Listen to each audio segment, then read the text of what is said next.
सुप्रभात बच्चों। आप सभी कैसे हैं? आप कुशल पूर्वक होंगे, सुरक्षित होंगे, स्वस्थ होंगे। मैं चंद्रशेखर प्रसाद साहू, प्रधानाध्यापक, कन्या मध्य विद्यालय कुटुंबा, औरंगाबाद, आप सभी का आज के ऑनलाइन क्लास में स्वागत करता हूं। बच्चों, आज हम लोग 8वीं कक्षा की हिंदी पाठ्य पुस्तक का एक पाठ पढ़ेंगे। यह पाठ बच्चों निबंध है। निबंध आप समझ रहे होंगे, आप भी निबंध लिखते हैं। तो निबंध लेख है। आप किसी चीज के बारे में जब लिखते हैं तो उसके गुण, प्रकृति, स्वभाव, इन सारी चीजों के बारे में जब आप लिखते हैं तो उसे लेख कहते हैं और उसी का एक सुगठित स्वरूप निबंध कहलाता है। तो यह जो निबंध पाठ है बच्चों, यह निबंध किसी पशु पक्षी या किसी दिवस के बारे में नहीं लिखा हुआ है, किसी खेल के बारे में नहीं है, बल्कि यह निबंध जो है एक व्यक्ति पर लिखा हुआ है, एक लेखक पर लिखा हुआ है। वह व्यक्ति लेखक थे, कवि थे। और बच्चों, लेखक और कवि के अलावे वह एक सहृदय इंसान थे। उनके पास दीन दुखियों, गरीबों की मदद की, सेवा करने की चाह हमेशा रहती थी। तो बच्चों, ऐसे व्यक्ति के बारे में यह निबंध आचार्य शिवपूजन सहाय ने लिखा है। और यह जो निबंध है बच्चों, आप इसमें देखेंगे कि किसी व्यक्ति के बारे में, उसके गुणों को के बारे में, उसकी प्रकृति के बारे में कैसे लेख, कैसे निबंध लिखा जाता है। आप इस पाठ से निबंध लिखने की कला भी, निबंध लिखने की जानकारी भी आप प्राप्त करेंगे। यह निबंध जो है बच्चों, मैंने कहा कि एक महाकवि के ऊपर है, एक कहानीकार के रूप में के ऊपर है, एक उपन्यासकार के रूप के ऊपर है। तो बच्चों, इस महामानव, महाकवि, महान साहित्यकार के बारे में आप नाम सुना होगा। वसंत पंचमी के दिन हम लोग सरस्वती पूजा करते हैं। सरस्वती पूजा के दिन इनकी जन्म जयंती मनाई जाती है, इनकी जयंती मनाई जाती है। और वसंत पंचमी के दिन इनके व्यक्तित्व, इनके कृतित्व पर विमर्श होता है, गोष्ठियां होती हैं, सेमिनार होता है।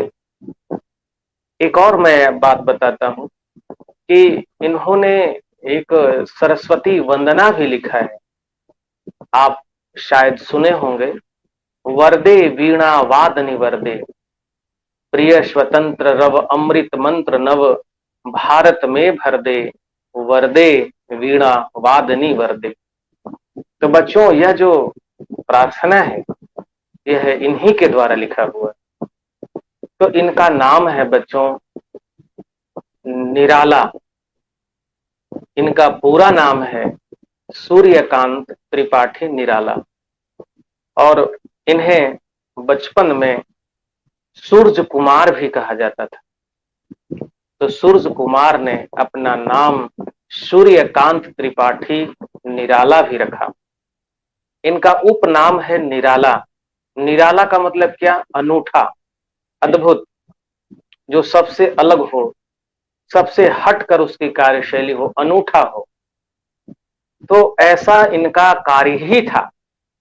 जहां कविता में इन्होंने प्रयोग किया, जहां कविता में नए उसके स्वरूप पर अपने आप को लेखनी, अपनी लेखनी चलाई, कविता को एक नया स्वरूप प्रदान किया, वहीं इन्होंने जो शोषित थे, जो उपेक्षित थे, जो समुदाय में रहने वाले मुख्य धारा में शामिल व्यक्ति नहीं थे, उसके पर भी अपनी लेखनी चलाई और उसके बारे में भी लिखा।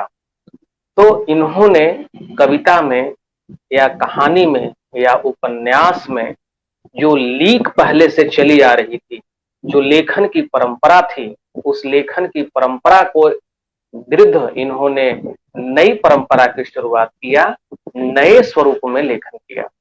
इसलिए यह सचमुच निराला थे। यह रचना धर्मिता में ही निराला नहीं थे, बल्कि यह रहन सहन में भी निराले थे। अपने पास कुछ भी नहीं हो, लेकिन दीन दुखियों की मदद करना इनकी चाह रहती थी और दीन दुखियों की सहायता करने में ही इन्हें आनंद मिलता था। और इन्हीं प्रवृत्तियों के कारण बहुत से लोग इन्हें दीन बंधु निराला कहते थे। तो बच्चों, आज के पाठ का भी शीर्षक है दीन बंधु निराला। तो सचमुच यह दीन बंधु थे। दीन बंधु का मतलब क्या? दीन मतलब गरीब, बंधु मतलब भाई। गरीबों का भाई, गरीबों का हमदर्द, गरीबों की सहायता करने वाला, गरीबों का मसीहा दीन बंधु कहा जाता है। निराला, निराला सचमुच गरीबों के प्रति, दीन दुखियों के प्रति सहानुभूति की भावना रखते थे। तो आचार्य शिवपूजन सहाय ने इस पाठ में निराला के ऊपर जो निबंध लिखा है, यह निराला के इसी गुण पर केंद्रित रखा है कि निराला कैसे दीन दुखियों की सेवा में, दीन दुखियों के सहानुभूति में तत्पर रहते थे, तैयार रहते थे। तो इसमें निराला के इन्हीं गुणों का, करुण स्वभाव का वर्णन है, जो अपने फटे हाल, अपने लाचार जिंदगी जीवन जीते थे, लाचार जीवन जीते थे, लेकिन इनके पास अगर कुछ भी आ गया, चाहे रुपया हो, पैसा हो, नया कपड़ा हो, 1-2 महीना से ज्यादा नहीं टिकता था, गरीबों को दान करते थे। तो सचमुच यह गरीबों के प्रति सच्ची भावना रखते थे, उनकी मदद करते थे। तो इन्हीं गुणों, इन्हीं विशेषताओं पर आचार्य शिवपूजन सहाय ने यह निबंध निराला के ऊपर लिखा है। तो आइए हम लोग इस निबंध को पढ़ें। इसके पहले इनका जन्म, बच्चों, निराला सूर्यकांत त्रिपाठी निराला का जन्म 21 फरवरी 1899 को मेदिनीपुर में हुआ था, जो अभी पश्चिम बंगाल महिषादल रियासत में था। और इनकी मृत्यु हुई थी 15 अक्टूबर 1961 ईस्वी में इलाहाबाद में, उत्तर प्रदेश में।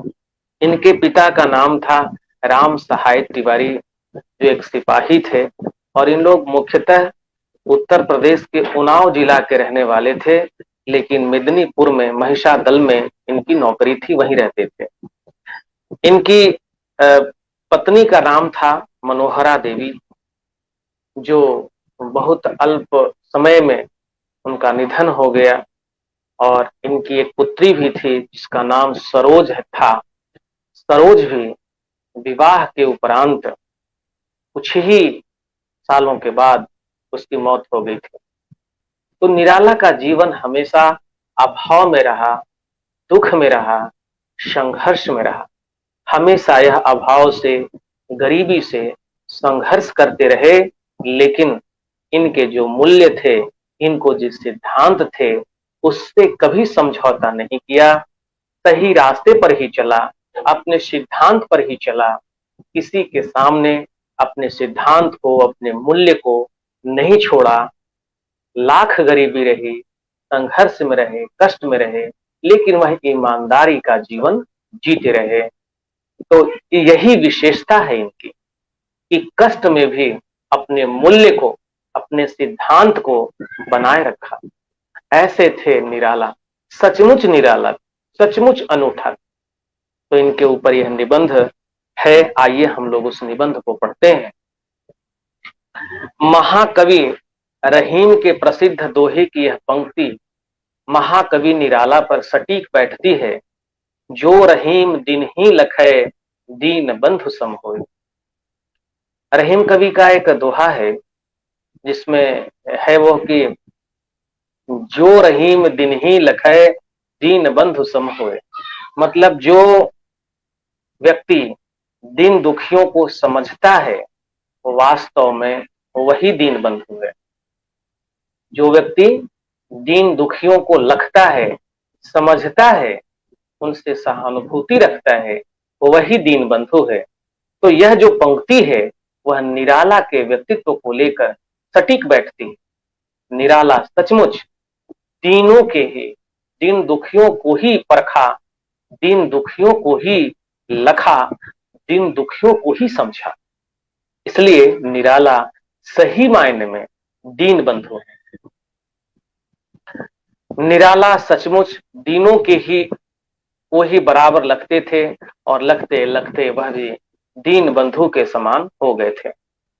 दीन बंधु के समान न हुए होते तो समस्त हिंदी संसार में आज उनकी जैसी लोकप्रियता दिख पड़ती है, वैसी आजकल किसी साहित्यकार की नहीं दिख पड़ी है।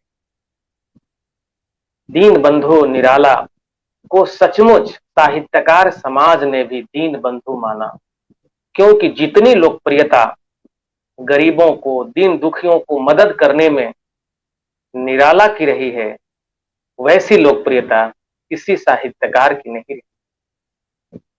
सर्वत्र उनकी अर्चना बड़ी श्रद्धा से हो रही, सारे लोग उनको याद, उनका स्मरण बड़ी श्रद्धा के साथ करते हैं।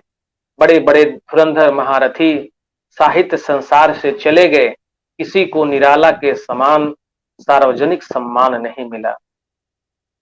दीन बंधु को, दीन बंधु निराला को जितना सार्वजनिक रूप से सम्मान मिला, वैसा सम्मान शायद ही किसी साहित्यकार को मिला हो।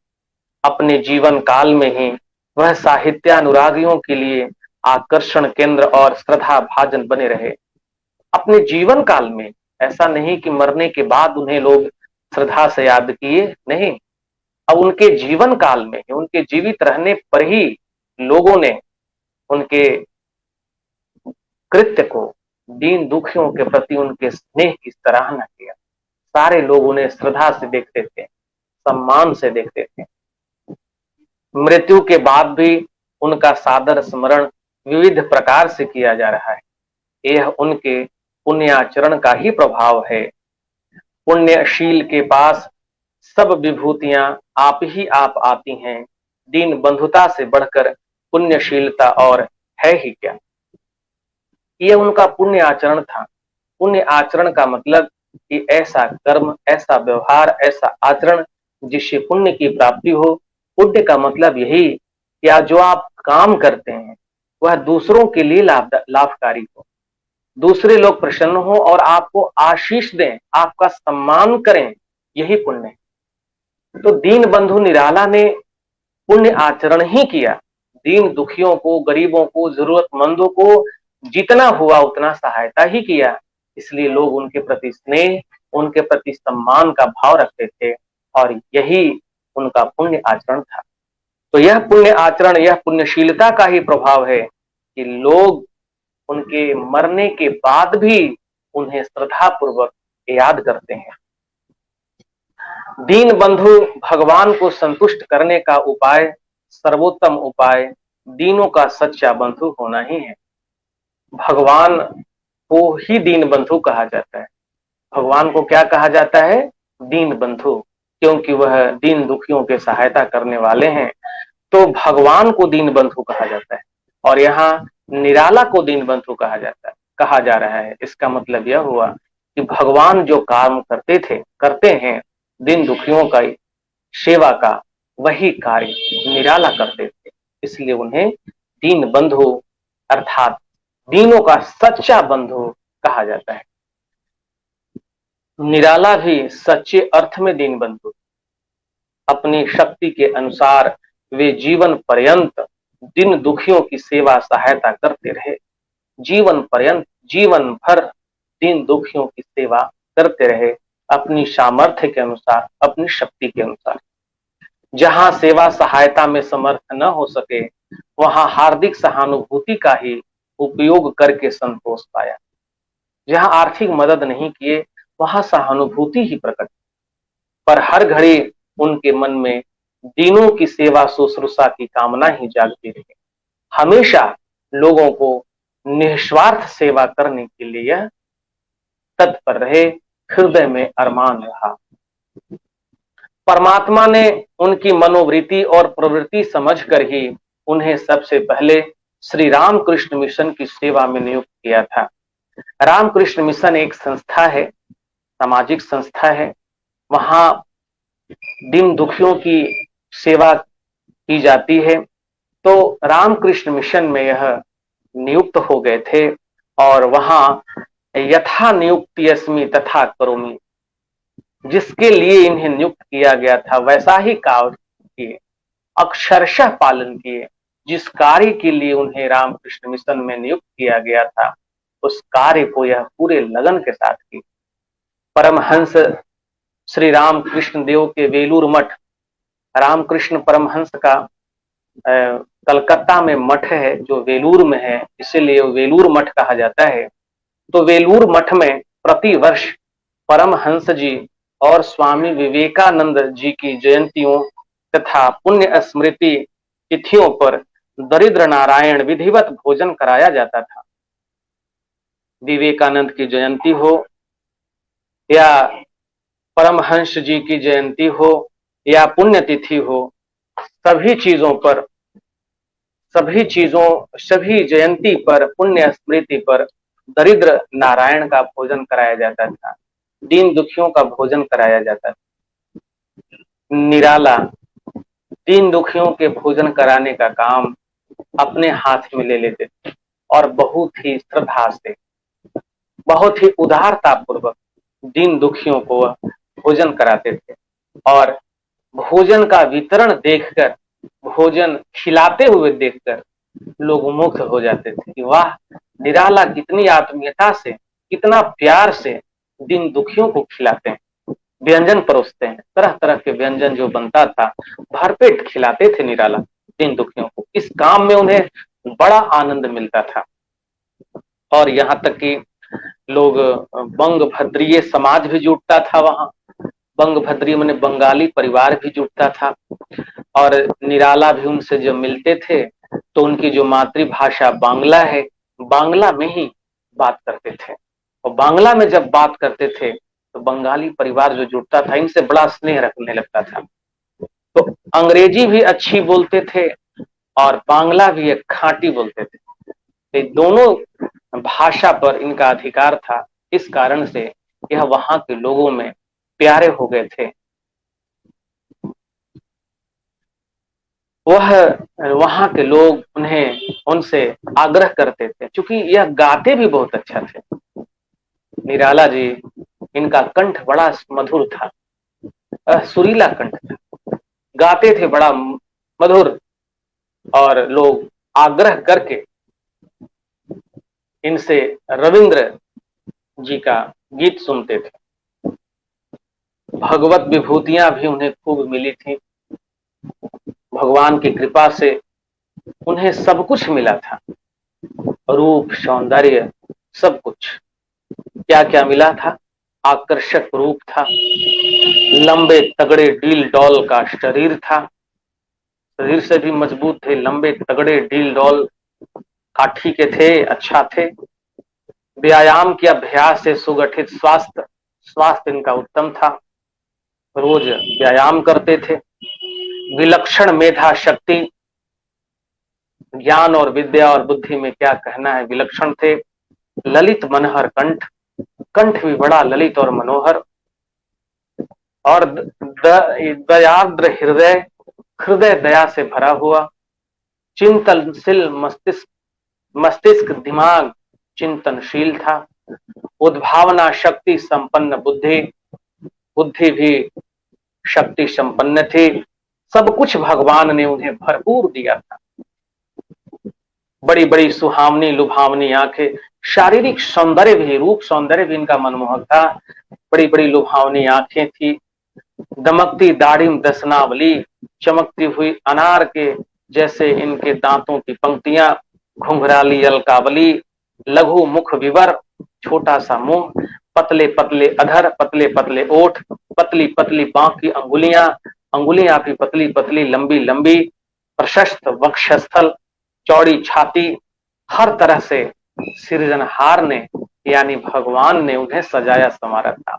उनका रूप आकर्षक था, सौंदर्य बहुत सुंदर, उनका चेहरा, चेहरा का आंख, नाक, मुंह, घुंघराले बाल, सब कुछ आकर्षक थे। जिस मंडली में बैठ जाते थे उसे अपने व्यक्तित्व से जगमगा देते थे। जहां बैठते थे लगता था कि नहीं, कोई आकर्षक व्यक्तित्व का व्यक्ति बैठा हुआ है। उनकी जुल्फें टकटकी बांध लेती थीं। कविता पाठ की भावभंगी श्रोताओं के हृदय भावों को उद्दीप्त कर देती थी। जब यह सस्वर कविता का पाठ करते थे, सुनने वाले मुग्ध हो जाते थे। मतवाला मंडल कलकत्ता में इनकी संस्था थी। वहां एक बार धनी मानी बंगीय परिवार से उनका विवाह का प्रस्ताव भी आया।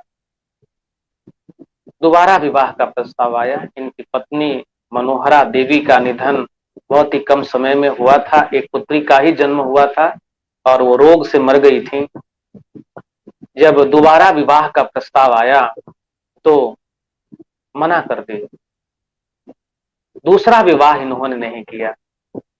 पत्नी के मर जाने के बाद भी इन्होंने दूसरा विवाह नहीं किया, क्योंकि यह एक पत्नी व्रत की का संकल्प ले चुके थे।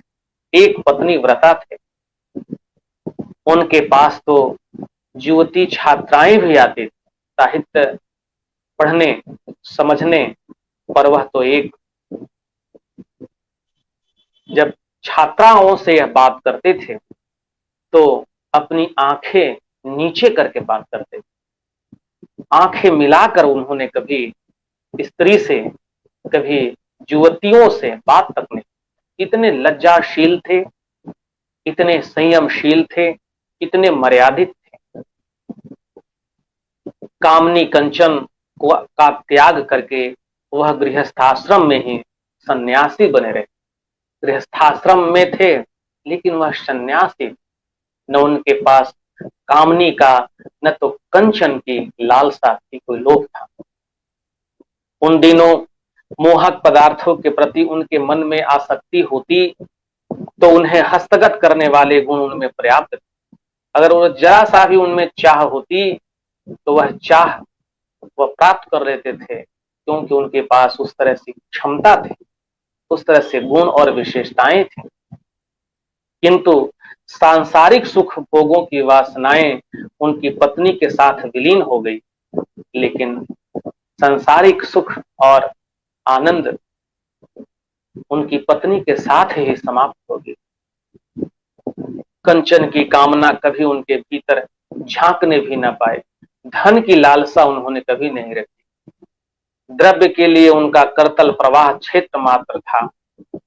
द्रव्य संचय उनका ध्येय कभी रहा ही नहीं।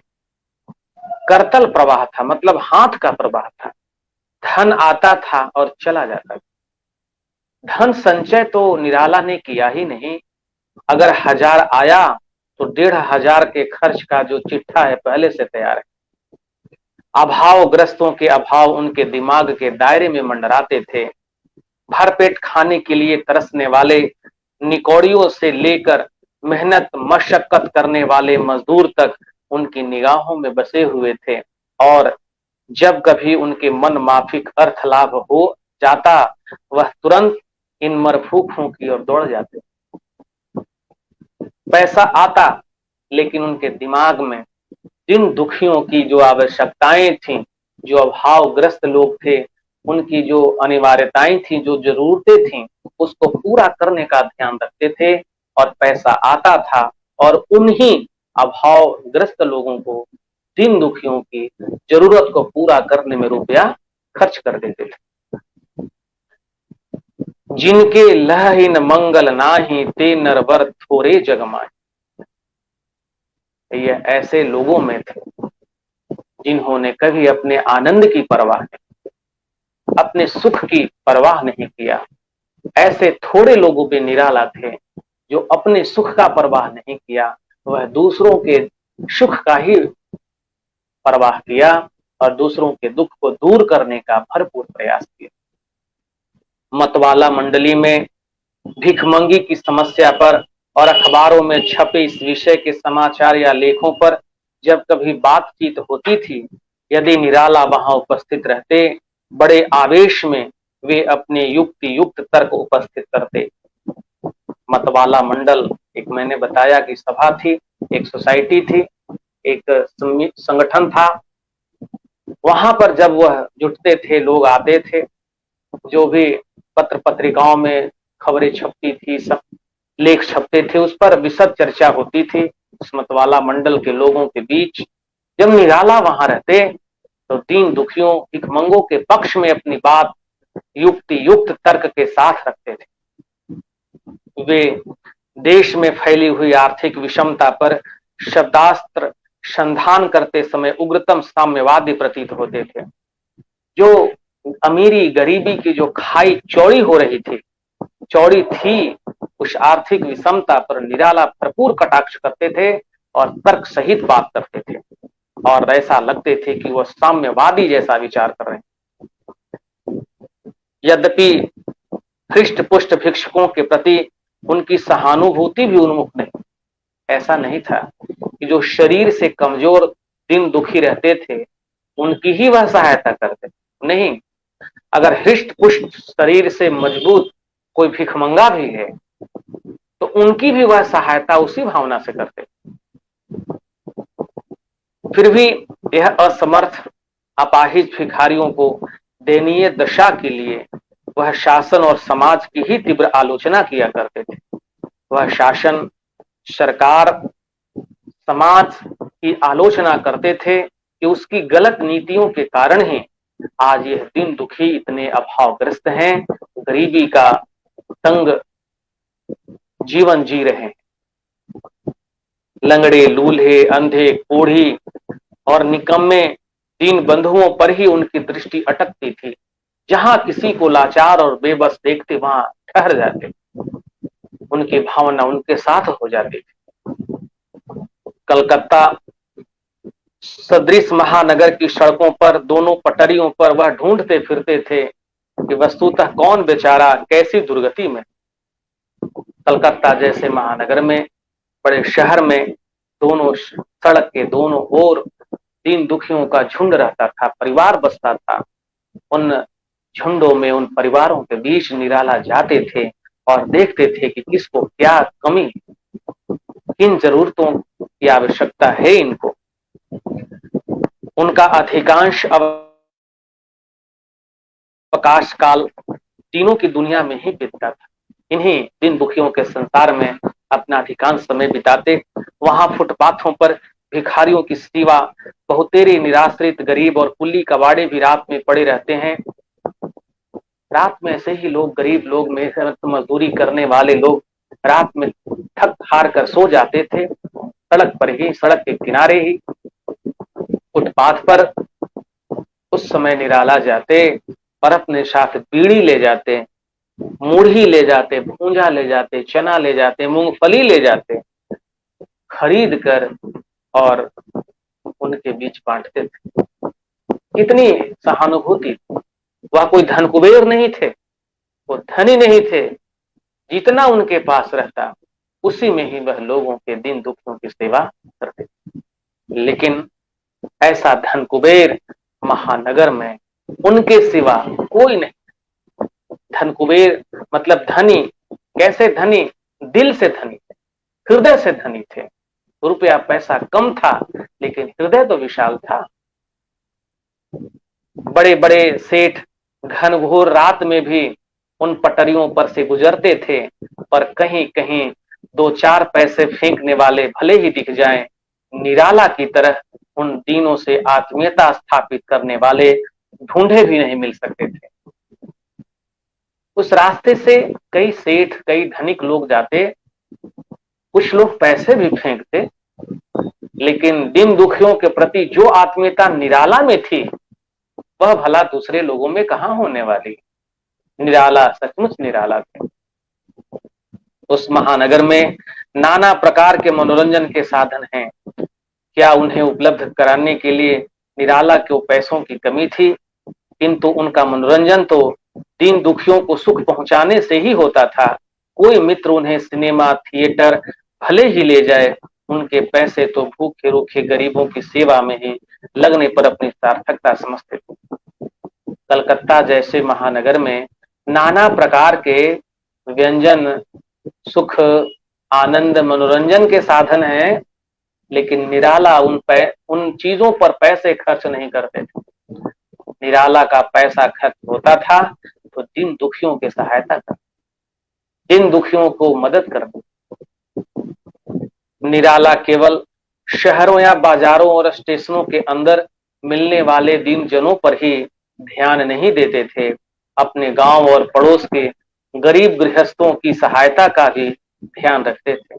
ऐसा नहीं कि कलकत्ता महानगर में ही बाजार में स्टेशन पर ही जो लोग गरीब थे उनकी सेवा, उनकी सहायता करते थे, बल्कि अपने गांव के भी जो गरीब गृहस्थ थे उनकी सहायता का भी वह ध्यान रखते थे। उनके गांव और जिले के भी कई आदमी उनकी उदारता या दानशीलता की कहानी सुनकर उनके पास आ धमकते थे। कुछ लोग ऐसे थे जो जरूरतमंद थे, वह सुनते थे कि निराला जी मदद करते हैं, चले आते थे इनके पास, गांव के, जिला के आ जाते थे। अतिथि भी उनके विचित्र भांति के होते थे, अनेक प्रकार के अतिथि उनके होते थे। परिचितों और कुटुंबियों के अतिरिक्त ऐसे लोग भी कलकत्ता तक दौड़ लगाकर उनका पीछा करते थे, जो उनसे किसी न किसी प्रकार का लगाव जोड़कर उनके शील सौजन्य से लाभ ऐंठ लेते थे। कुछ जरूरतमंद तो आते ही थे, लेकिन कुछ ऐसे भी लोग थे जो जान पहचान बढ़ा करके, बना करके उनसे कुछ निजी लाभ ले लेते थे, लेकिन निराला कभी किसी को मना नहीं। भोजन के सिवा कुछ लोग ऐसे भी होते थे जो भोजन भी उनके यहाँ आकर करते थे। कुछ ऐसे भी होते थे कि भोजन करने के बाद कपड़ा और जूता भी मांग लेते थे। कुछ लोग तो ऐसे थे जो चलते समय, विदा होते समय राह खर्च की भी फरमाइश करते थे। देखने वाले को भला ही बुरा हो मालूम लगे, नापसंद लगे, नागवार लगे, नापसंद लगे, लेकिन निराला की शक्ति कभी भंग नहीं होती, निराला कभी विचलित नहीं होती, जो रहता वो दे देते। उनकी शांति तो तभी भंग होती जब किसी जरूरतमंद की मदद नहीं कर सकते। वह तभी निराश होते थे, व्याकुल होते थे, जब गरीबों की मदद नहीं करते। कोई मदद मांगा और उनको पूरा नहीं किया तो ये बेचैन हो जाते। इन्हें शांति मिलती थी उनको सहायता देने में, मदद करने में। किसी आदमी को अपने से अनुचित लाभ उठाते देखकर उन्हें भी उनके धैर्य को ठेस नहीं लगती।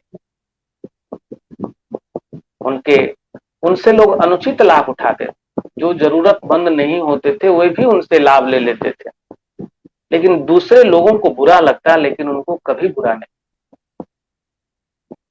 अगर कोई कहता भी था कि आप इतना खटराग क्यों पालते हैं, ऐसे परमुंडे फलाहार करने वालों को टकराया कीजिए या टरकाया कीजिए। कहते थे कि ऐसे जो बेकार, जिनको जो सचमुच में कोई जरूरत नहीं है और वह आपके पास झूठ में जरूरत बताकर कुछ रुपया पैसा की मांग करते हैं, आप ऐसे लोगों को टरकाया कीजिए। लेकिन निराला कभी भी किसी को नहीं टरकाया, मुस्कुरा कर रह जाते थे।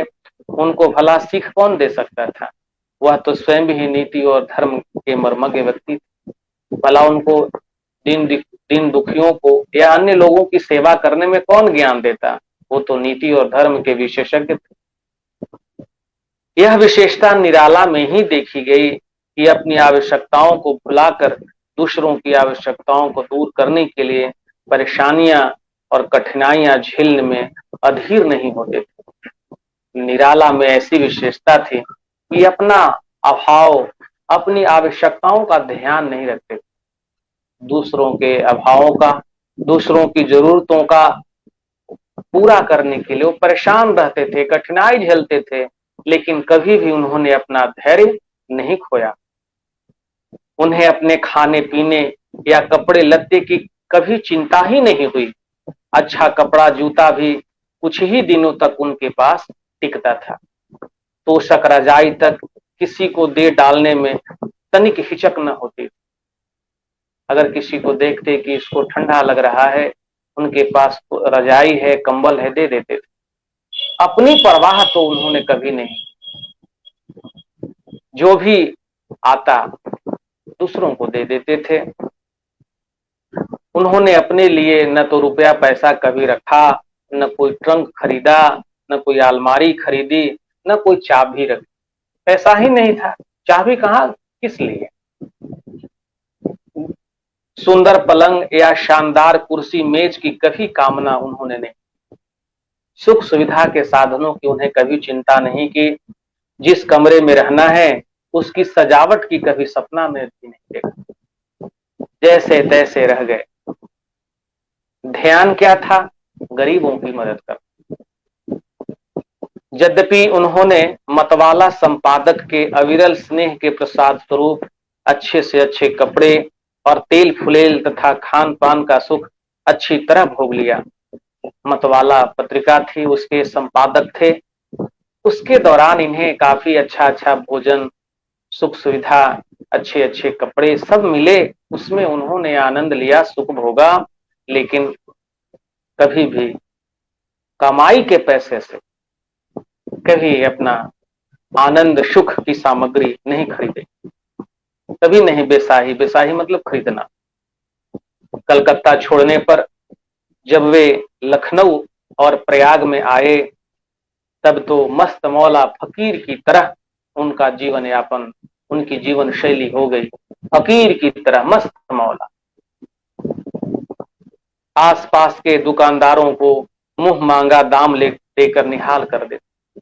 कोई सामान खरीदने जाते, दुकानदार कहता इतना पैसा हुआ, दे देते थे। मोल मोलाई नहीं करते थे, यहाँ कम ले लीजिए, नहीं।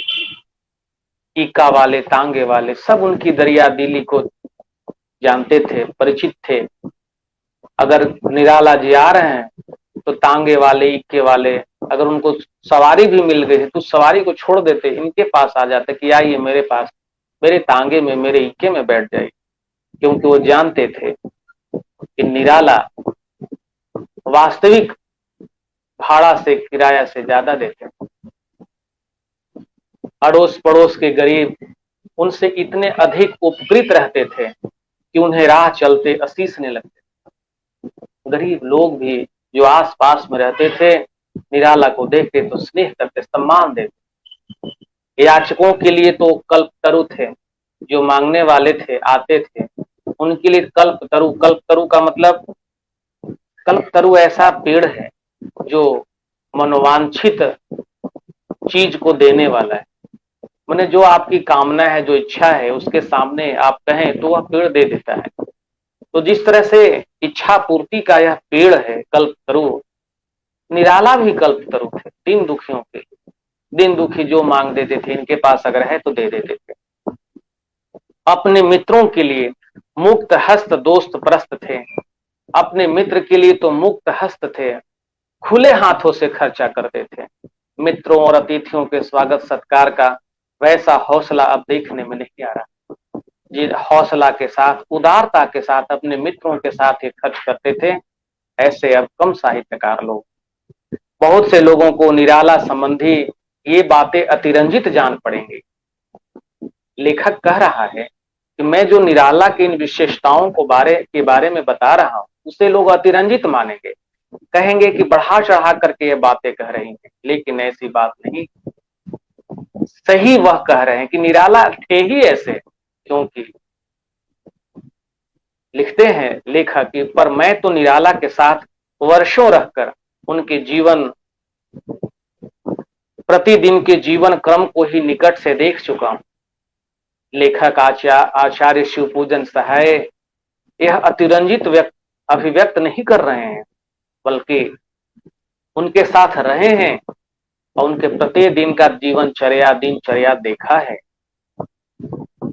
आधुनिक युग में ऐसी बातों को अतिशयोक्ति समझने वाले सज्जन यह सोचे तो सही कि भूखे को देखते ही अपने आगे परोसी हुई थाली उसके सामने रख देने वाले कितने महानुभाव आज के समाज को विभूषित करते हैं। जिन लोगों को निराला के बारे में ये गुण सुनकर, निराला के कार्यों को सुनकर अतिरंजना महसूस हो, वो समझें कि क्या उन्होंने कभी अपने भोजन की थाली को दूसरों को दिया है। जो व्यक्ति अपने भोजन की थाली को दूसरों को खिलाया है, वही व्यक्ति निराला को समझ सकता है। यह अतिरंजना नहीं है। निराला ऐसे थे जो स्वयं भूखे रहकर दूसरों को भोजन कराते थे। ऐसे थे निराला। कई बार ऐसा हुआ है कि निराला तो अकेले रहते थे, पत्नी पहले ही मर गई थी, बेटी भी मर गई थी, तो निराला अकेले रहते थे। एक बार एक साहित्यकार पहुंच गए, लगभग यही 9-10 बजे के आसपास, और आवाज दिए तो निराला उस समय कौपीन पहने हुए थे, स्नान ध्यान करके भोजन बना रहे। उस समय वह पहुंच गए। निराला दरवाजा खोले, अंदर आए, बैठकर गपशप होते रहा। अब खाने पीने का समय हो गया था, तो निराला जी बनाए क्या थे, तो कटहल की भुंजिया वो बनाए। खाने पीने का समय हो गया, वो साहित्यकार आए थे, तो खाने पीने का समय हुआ, वो कुछ कह नहीं रहे थे, लेकिन निराला जी को ध्यान था यह समय भोजन का है, और भोजन में क्या है, तो कटहल की भुंजिया है। कटहल की भुंजिया जिस कड़ाही में वो भूंजे थे, उस कड़ाही को ला करके अतिथि के पास रख दिए और कटहल की भुंजिया को कड़ाही में ही 2 भाग में कर दिया। जो साहित्यकार पहुंचे थे, निराला के आतिथ्य को देखकर भावुक हो गए कि निराला जी अपने लिए खाते क्या है, और जो है उसी में हम दोनों को खाने की व्यवस्था कर दिए। ऐसे निराला थे। तो अपने भूखे रहकर दूसरों को खिलाना निराला ही थे। ऐसे निराला के गुणों को लोग विश्वास नहीं करेंगे, लेकिन वैसे लोग विश्वास करेंगे जो स्वयं भूखे रहकर दूसरों को भोजन कराते हैं। लेखक यही कहता है, जिस व्यक्ति उस तरह के आचरण के लोग साहित्य जगत में तो नहीं देखे गए। निराला खुद मामूली कपड़ों में गुजर करके गरीब को अपने नए कपड़े को उड़ा देते थे। खुद फटे पुराने कपड़े पहन लेते, लेकिन अगर नया कपड़ा है तो कुछ दिन पहना और गरीबों को दे। निराला ही कर सकते। इस तरह का आचरण के लोग साहित्य जगत में ऐसे कवि, लेखक, कहानीकार, उपन्यासकार नहीं हुए जो इस तरह का दरिया दिल दिखाते थे। उदार दिल वाले ऐसे साहित्यकार कोई नहीं हुए। जिस व्यक्ति में अन्यान्य लोगों से जो अधिक विशिष्ट गुण हो, उनका स्मरण न करना ईश्वर की स्तुति की दी हुई, ईश्वर की दी हुई वाणी को व्यर्थ करना है। लेखक अंतिम पंक्ति में कहता है कि ईश्वर ने हमें वाणी दिया है, इन वाणी से ऐसे लोगों को याद करें जो दीन दुखियों के प्रति समर्पित हों, और निराला जैसे लोगों का स्मरण न करना, ईश्वर ने जो वाणी दिया है उसे व्यर्थ करना। अगर हमारे पास वाणी है, हमारे पास बोली है, तो निराला जैसे दीनबंधु लोगों को याद करना, स्मरण करना, उनके बारे में लोगों को बताना, उनके कर्मों को समझना ही सार्थकता है। तो बच्चों, यह पाठ समाप्त होता है। आपने इस पाठ में देखा कि दीनबंधु निराला के बारे में जो उनकी जो विशेषता थी, दीन दुखियों की सेवा करने की, इसमें बताया गया है। तो बच्चों, अब मैं पाठ यहीं समाप्त करूंगा। हम लोग अगले दिन इसका जो प्रश्न अभ्यास है वो हम लोग करेंगे। तो आपका बहुत बहुत धन्यवाद, बहुत बहुत शुभकामनाएं। आपका दिन शुभ।